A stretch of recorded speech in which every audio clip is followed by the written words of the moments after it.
Ini Al-Quran tahu bahwa kita ini Kristen bersekutu dengan Yahudi. Dari mana Nabi Muhammad pernah jumpa dengan Nabi Isa? Rentang waktunya 600 tahun. Dari mana Nabi Muhammad jumpa dengan Musa? Rentangnya waktunya 4076 tahun. Kok bisanya dia tahu? Kalau disodorkan pertanyaan ini kepada pendeta, pendeta tidak bisa menjawab. Makanya saya katakan saya masuk Islam bukan gila. Yang paling pas saya baru sembuh dari gila. Nah memang begini orang dari sembuh cara bicaranya. Bahagia sekali saya, tenang jiwa saya. Kenapa? Bukan main. Bagaimana saya diancam oleh teman-teman pendeta. Yahya, apa? Kamu bayangkan, kamu itu bukan pendeta di jemaat. Kamu kalau masuk Islam, pasti kamu tidak mendapat gaji lagi. Maaf saya mau kasih tahu ya. Gaji seorang pendeta itu berdasarkan jumlah jemaat. Kalau jemaat 100 kepala keluarga, rata-rata gajinya 1 juta, maka pemasukan pendeta tiap bulan 10 juta. Karena jemaat harus membayar kepada pendeta yang disebut 1/10 dari hasil kerja. Nah makanya saya tahu kalau saya ke masjid, yang paling kecil, kurus, pasti Pak Imam itu. Karena nggak digaji. Tapi masuk ke gereja yang paling besar, perutnya paling gendut, handphonenya paling mahal, sudah pasti dialah pendeta. Nah itu. Jadi memang digaji. Tahu dia, tahu tentang Nabi Muhammad, dia tahu. Tapi untuk dia masuk Islam, dia tidak berani. Berpikir 1000 kali. Saya pun begitu. Tahun 98, saya sudah mau masuk Islam. Tapi istri saya mulai bisik-bisik. Namanya ibu-ibu, pikirannya itu uang melulu. Dia bilang sama saya begini, pikir-pikir dulu Pak. Kalau masuk Islam itu makan apa kita? Wah benar juga ya. Takut saya. Apalagi diancam. Saya tidak mau bilang berapa gaji saya waktu saya pendeta. Tapi yang jelas saya dulu rektor. Saya punya bukti. Kalau orang Kristen fitnah itu karena sakit hati. Tapi bukti akan berbicara. Nih, pendeta-pendeta berapa ratus orang ini masih hidup sampai sekarang. Masih hidup, saya berkati. Tidak bisa pendeta orang kalau saya tidak berkati. Jadi saya bukan cuma pendeta, nenek moyangnya pendeta. Makanya saya berani nulis buku. Surga bagi Islam, neraka bagi Kristen. Saya mau lihat. Pendeta mana yang paling kaliber? Jam terbangnya, lompatan logikanya. Siapa? Tidak ada yang lain. Kecuali yang sedang berbicara ini. Saya bukan Yusuf Roni, pembohong kelas berat. Yusuf Roni pun saya tulis dalam buku ini. Waktu saya pendeta sempat dia tipu juga. Dia ngaku dia mantan kiai. Ya karena saya nggak tahu isi Al-Quran, iya saja. Ada ayat-ayat yang dipalsukan oleh Yusuf Roni. Begitu saya masuk Islam, saya banyak ketemu para kiai. Saya tanya, wah Yusuf Roni itu nggak benar, residivis, keluar masuk penjara. Lalu saya ke pengadilan dan bikin ini bukunya tentang Yusuf Roni yang Abu Nawas. Ternyata orang-orang yang murtad dari Islam itu bukan orang-orang pintar. Orang-orang yang hidupnya miskin secara ekonomi dan kemudian sumber daya alam, sumber daya manusianya lemah. Pendidikan formalnya paling SD. Itu yang kebanyakan murtad. Oh, saya katakan berarti dia sudah tipu saya. Nah, saya bikin buku. Para pendeta-pendeta di Manado itu mengatakan begini. Yahya, kalau Islam itu memang benar, kenapa di tiap kali ada gempa selalu orang Islam yang kena sasaran? Oh, saya bilang ini pertanyaan yang bagus sekali untuk saya jawab. Orang Islam kena gempa itu wajar. Kenapa? Karena Tuhan, saya katakan, waktu itu saya debat di Manado sana di Unsrat, Universitas Samratulangi dengan Profesor Tilaar. Saya katakan, kalau Tuhan menghukum orang karena berbuat dosa, sebenarnya bukan Padang atau Aceh. Di mana kira-kira? Di mana? Di Bali sana manusia hidup seperti hewan. Tapi kenapa tidak datang tsunami? Oh, dia bilang betul juga ya. Saya bilang enggak. Sedangkan di Manado ini kok kenapa enggak di Manado? Pendeta habis pimpin kebaktian mabuk kok bagaimana? Masuk gereja sudah minum alkohol, minum bir, biasa. Karena ada juru selamat. Di Islam tidak ada juru selamat, cari selamat masing-masing. Nah, lalu ini pendeta, dia jawab, dia katakan sama saya, kok bisa begitu? Iya. Islam itu, orang Islam itu paling rawan sekali. Kalau dia sudah beragama Islam, lalu dia mencoba untuk tidak benar dengan Islam, ada bukti kok. Nggak usah kita saling tuduh. Satu, hidupnya melarat miskin. Yang kedua, di dalam segala bentuk realita kehidupan, sulit keluar daripada kesulitan-kesulitan hidup. Yang ketiga, penyakit berat datang. Yang keempat, dipermalukan oleh Allah, seperti pejabat-pejabat itu. Nah itu, jadi kita tidak terlalu banyak teori, lihat di bukti aja. Ini Muslim KTP yang mana? Itu yang sudah sana, yang pemulung-pemulung sampah. Sebenarnya tidak ada orang beriman itu miskin. Bukan miskin, kekurangan, pas-pasan boleh, tapi jangan terlalu miskin. Sedangkan orang kafir diberi harta oleh Allah.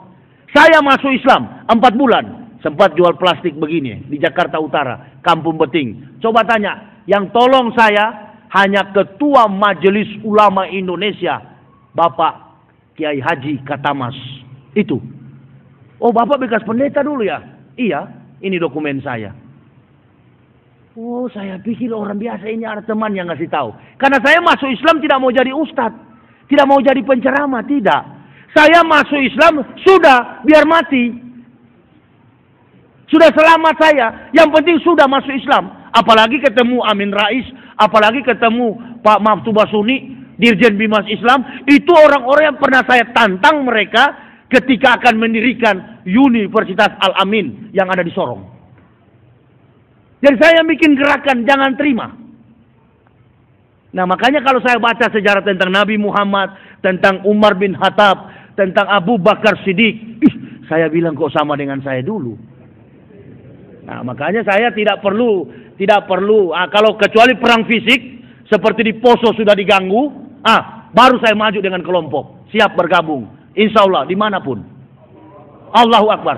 Kalau cuma fight dengan fisik, bacalah di buku saya. Kebetulan saya simpai taekwondo, tanya di Manado, dan 4 saya.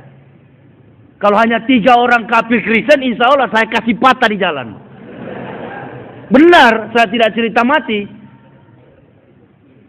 Allah suka yang begitu, Rasul suka yang begitu, kuat, cerdas, berani. Kalau pejuang mujahid kita lalu loyo, untuk apa? Tapi saya paham, understand to the world we live in. Saya paham di mana dunia saya berpijak. Banyak muslim ayam sayur di Indonesia ini. Artinya banyak yang suka berjilat sama kafir. Makanya saya tidak mau di backup oleh satu institusi, organisasi. Orang kunut, saya ikut, karena kunut menurut para kiai doa. Orang tidak kunut, saya juga tidak kunut, karena tidak masuk neraka. Bagaimana saya mempersatukan seluruh ikhwan muslimin wal musliman? Jangan bikin keraguan-raguan. Dan saya tidak punya hak mengutak-atik iman seorang muslim. Tidak mau saya. Kenapa? Karena mereka sudah lebih dahulu mendapat hidayah dari Allah. Pekerjaan saya bagaimana menghancurkan Kristen itu. Karena saya bekas Kristen, bekas kafir. Ada ulama-ulama di sini, di Jakarta ini, di pusat. Pak Yahya, coba kalau ceramah tekan sedikit tensinya. Itu banyak sekali laporan loh dari pendeta-pendeta itu. Ente kayak tidak kompromi. Saya katakan, Pak Kiai jangan banyak nasihat sama saya. Pak Kiai nggak pernah kafir. Saya yang pernah kafir, jadi nggak usah bicara. Tidak puas, waktu bulan Ramadan, Pak Quraisyah bicara lagi di televisi. Jangan bilang orang-orang kafir. Iya, karena ente tidak tahu jalan kekafiran. Sehebat ente profesor mau apa kek. Bicara soal kafir, saya yang tahu. Bagaimana? Saya pernah ke neraka batal. Sekarang sudah punya tiket, insya Allah ke surga. Itu tahun 2001. Gus Dur ditumpangi tangan, saya di situ satu. Oleh Gilbert Rumoindong, Profesor Dr. Mary Susi, Paul Yonggicho. Itu kan konven Dewan Pendeta Sedunia. Ada saya. Saya masih menjabat tahun 2001. Saya sudah begini sekarang keadaannya, sudah tidak pakai jas mahal lagi, nggak apa-apa. Kaki saya sudah terkelupas karena sholat, tidak jadi masalah. Saya tidak punya jas All England lagi, tidak punya pentofel lagi, tidak punya dasi lagi. No problem.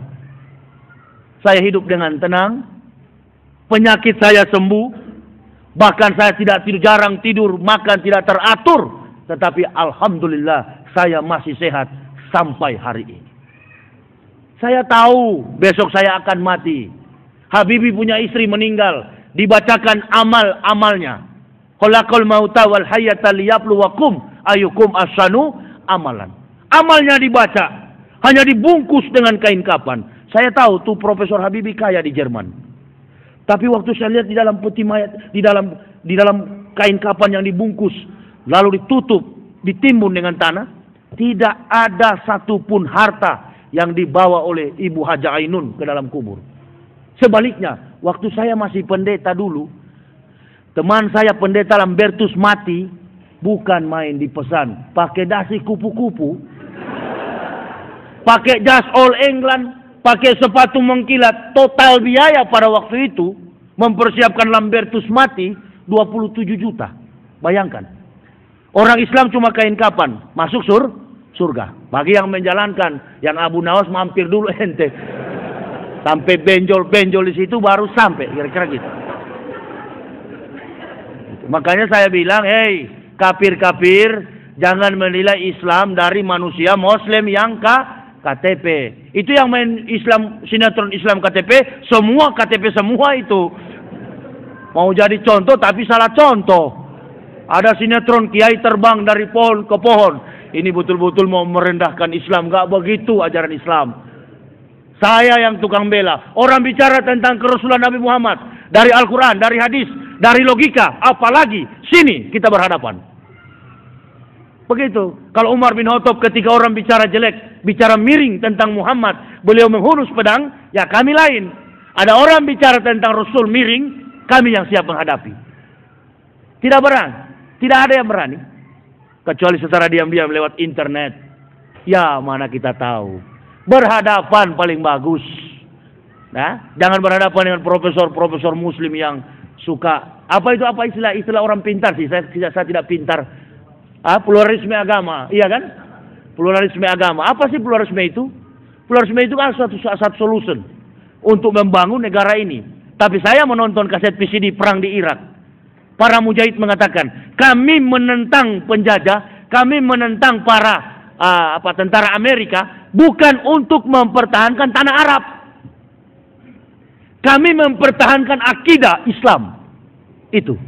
Nah ini yang kita harus pegang sebenarnya. Jadi saya tidak peduli dengan hal apapun. Pada prinsipnya saya menjalankan Islam ini tujuannya dua.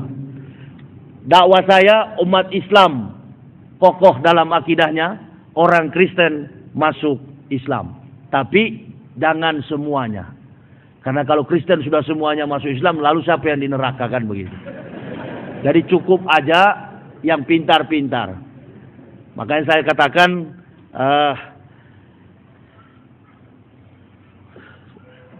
saya katakan bahwa saya, istri dan 3 orang anak sangat bersyukur.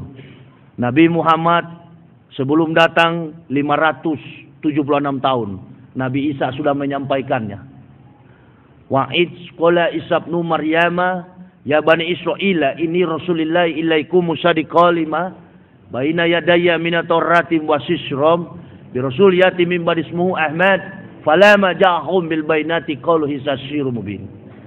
Dan ingatlah ketika Isa anak Maryam berkata, hai Bani Israel, aku adalah Rasul Allah yang diutus di tengah-tengah kamu untuk menggenapkan kitab sebelumku, Taurat.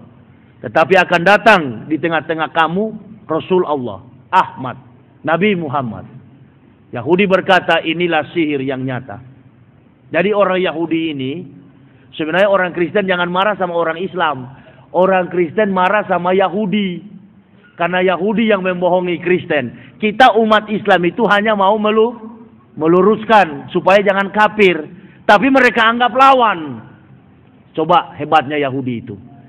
Jadi saya kenapa tidak takut? Kalaupun maju di persidangan, Ini baru 45 dari kemampuan saya membongkar kebohongan Kristen. Belum dari kacamata politik dunia. Masih banyak di kepala saya ini. Kalau saya bongkar semuanya tentang Kristen, sampai kepada sistem gereja. Umpamanya dia kebaktian hari Minggu begini. Saudara tahu, beda dengan umat Islam. Kotak amal itu untuk pembangunan masjid. Kalau gereja tidak. Derma-derma yang diberikan itu ditampung, disetor ke PGI. Dari PGI ke Dewan Gereja Dunia. Dari Dewan Gereja Dunia ke EPEK. Dari EPEK langsung dibeli senjata. Dari senjata hajar orang Islam. Tahu saya. Bukan saya adu domba, bukan. Memang begitu sistemnya. Mempertahankan. Makanya dia biar sedikit kita agak segan. Yang kedua, sains, medis, apapun, perbankan dunia dia kuasai, Yahudi kuasai. Militer, begitu juga. Nah, lalu bagaimana kita mengalahkan dia? Hanya satu, tingkatkan dakwah, di mana-mana permalukan antek-anteknya. Karena Yahudi itu kuat didukung oleh Kristen.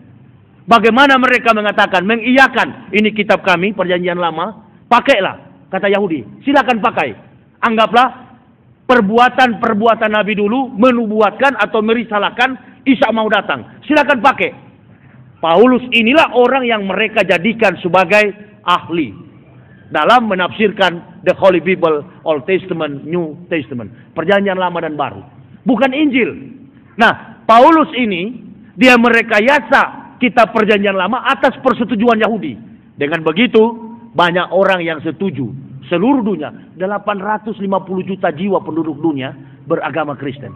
Saudara jangan percaya kalau orang Amerika mayoritas Kristen. Tidak benar. Amerika itu kebanyakan ateisme.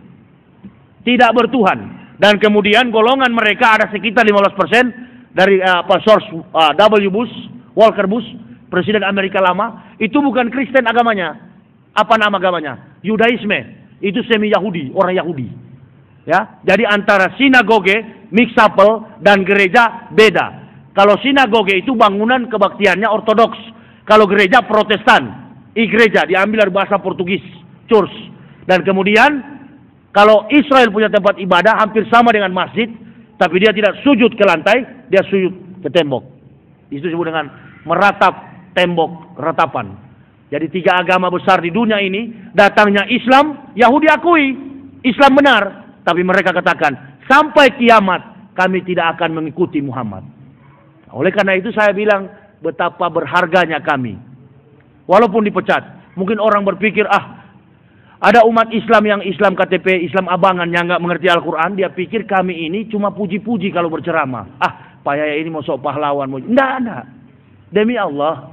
Kalau saya hanya mau cari uang, dengar baik-baik, tidak perlu saya ceramah.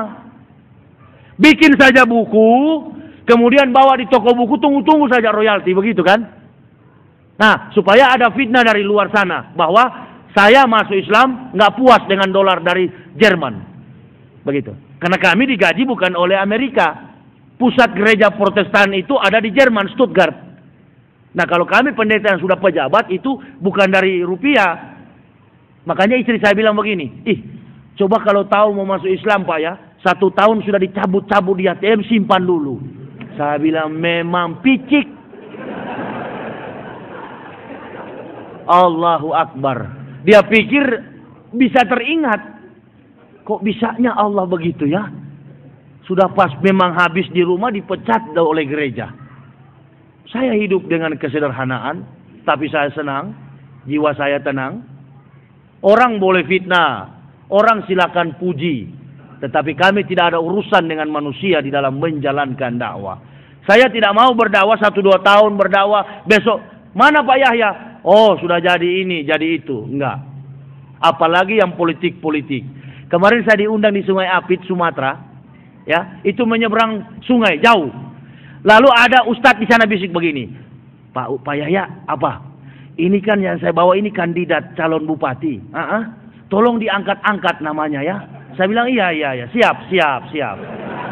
Begitu saya ceramah, saya kasih tahu di jemaah. Karena saya tidak mau di jemaah ini ada juga yang kontra dengan si calon ini, kandidat ini. Saya tidak mau jadi kambing hitam. Saya tidak mau jadi gayus, begitu ya. Saya katakan, Ustadz Amir suruh saya katakan, menangkan kandidat itu. Dokter Randus siapa? Saya bilang namanya. Oh, Ustadz saya hamba Allah dari kafir harus benar-benar memeluk Islam. Jangan setengah-setengah. Ya ayyuhalladzina amanu udhulu fi silmi kafa. Jangan setengah-setengah. Saya kasih tahu. Jamaah rahimakumullah, Ustadz Amir suruh tusuk, nggak tahu siapa, Dokter Randus siapa itu namanya. Dokter Randus ini katanya untuk jadi. Saya tidak tahu kalau ini acara kampanye. Wow, sampai habis acara nggak mau salaman. Silakan. Allah yang maha tahu, dia yang salah atau saya yang salah. Habis acara pakai bahasa politik. Terkadang kita semangat tapi tidak kontrol. Oh, itulah kontrol berarti saya.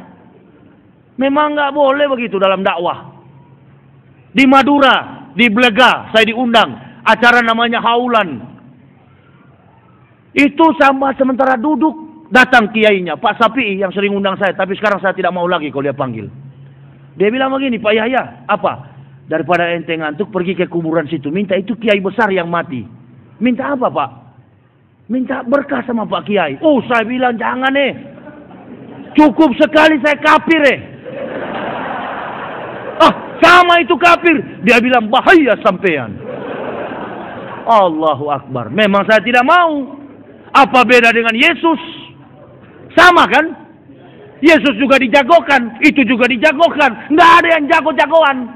Hanya Allah Subhanahu wa ta'ala. Mau mati, mau hidup, mau kaya, mau miskin. Sekali beriman sampai kepada tingkat ketakwaan. Nggak ada. Tidak mau saya. Bahaya sampean. Biar bahaya. Nggak ada. Kalau bicara dakwah nggak ada pakai celurit. Enggak. Saya tidak sujud. Lah saya katakan. Cukup sekali. Aku merasakan kegagalan cinta. Kata lagu dangdut kan begitu. Nggak mau saya Pak Kiai. Nah setelah mau pulang saya bawa buku. Pak Kiai ada buku di sini. Dia bilang kenapa bawa buku? Di sini buta huruf. Satu biji pun tidak laku. Allahu Akbar. Loyo saya pulang. Blega itu kan sampang. Sampang itu 60 kilo masuk ke dalam. Siapa orang Blega pasti tahu. Nah di sana masih ada muslim-muslim begitu. Oh saya bilang tidak sembarang juga jadi Islam ini ya. Saya pikir bersyahadat selamat. Betul. Oh pantas banyak muslim ayam sayur. Di Palembang saya tanya istri saya, ada dengar itu. Sopir taksi saya pukul, sopir truk. Mobilnya tulis bismillah. Dia pakai topi peci begini. Dia pipis di tengah jalan. Saya malu dengan istri saya. Jadi waktu macet dia turun, dia pipis. Kita orang Islam ada aturan, ada ceboknya. Habis kencing itu kan harus di kamar mandi. Rasul dia duduk, dia cebok. Begitu juga sholat.